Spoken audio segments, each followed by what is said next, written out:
বলে আরে দূর বসেন না, আরে বসেন, অসুবিধা নেই, আরে বসেন বসেন, আরে এখন আপনিও ছোটো মোটো ওস্তাদ, এমনি মজা করেন বলতেছে। মেকআপ রুমের সিনিয়ররা দেখবে আমরা মেকআপ নিচ্ছি, এটা আমাদের কাছে তখন বেয়াদবি ছিল। সিনিয়রদের সামনে আমরা মেকআপ নিতাম না। One day morning you will find that you will be the number 1 villain of Bangladesh. Rajib ভাই, হুমায়ুন ফরিদি সাহেব, এইটাম শামসুজ্জামান আহমেদ শরীফ আছেন, আমি 1 নাম্বার কিভাবে হই। এখন এই সিস্টেমই নেই এগুলো। আমরা মেকআপ রুমে রাজীব ভাই তখন সিনিয়র 10:30 11টার দিকে আসতেন। রাজীব ভাই তখন রাজীব ভাই একেবারে তার নামে ছবি চলে। তখন আমি তার ছেলে করতেছি, তো আমরা 9:30 10টার মধ্যে মেকআপ নিয়ে মেকআপ রুম ছেড়ে দিতাম, কারণ এখন ঢুকবে সিনিয়রদের সামনে আমরা মেকআপ নিতাম না। তখন মেকআপ রুম একটাই ছিল, একটা মেকআপ রুম নিয়ে আমরা সবাই নিতাম, বড় আর্টিস্ট, মেন আর্টিস্টগুলো। তো এমন সময় মেকআপম্যান বললেন যে 10টা 15 না 20 বাজে। মেকআপ ম্যানের সাথে তখন খুব গল্প করতেছি, আমি খুব ব্যস্ত, একটু ফ্রি হয়ে গেলাম। মেকআপম্যান, সিনিয়র মেকআপম্যান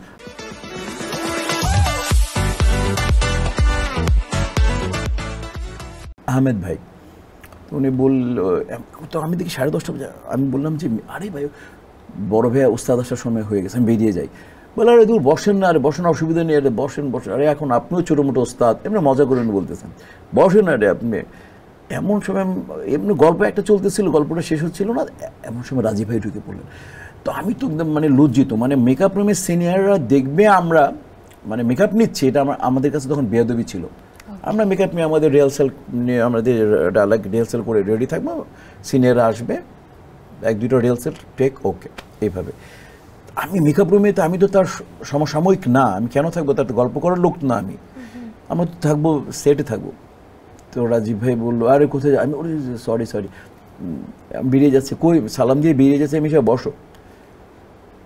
কারণ ওই 10-15 দিনে 4-5টা ছবি তার সাথে আমার কাজ হচ্ছে, সব ছবি তো রাজীবের ছেলে আমি ইন্ডাস্ট্রিতে। তখন বললো যে মিশা বসো বসো, না ঠিক আছে ভাইয়া, বাইরে বসি।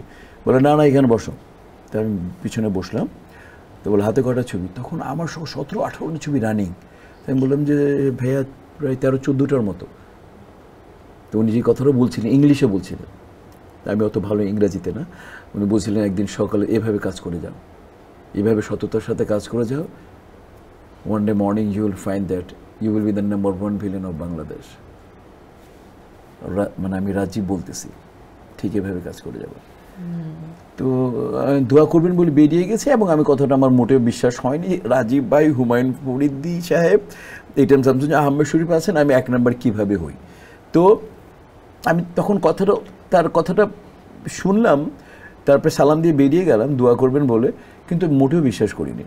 তো যাই হোক, যে কোনো কারণে হোক, কেমনি জানি আল্লাহ করে দিল, গুরুজনের দোয়া এবং সবাই আর কি আমার ব্লেস, সবাই আমাকে এইটাম শামসুজ্জামান ভাই আলাদা করে আদর করতেন, আহমেদ শরীফ আদর করে আদর করতেন, রাজীব ভাই আলাদা করে আদর করতেন, আমাকে মিজু আহমেদ ভাই আলাদা করে সম্মান করতেন অন্যভাবে, বাচ্চু ভাই অনেক আদর করতেন, সাদিক বাচ্চু ভাই।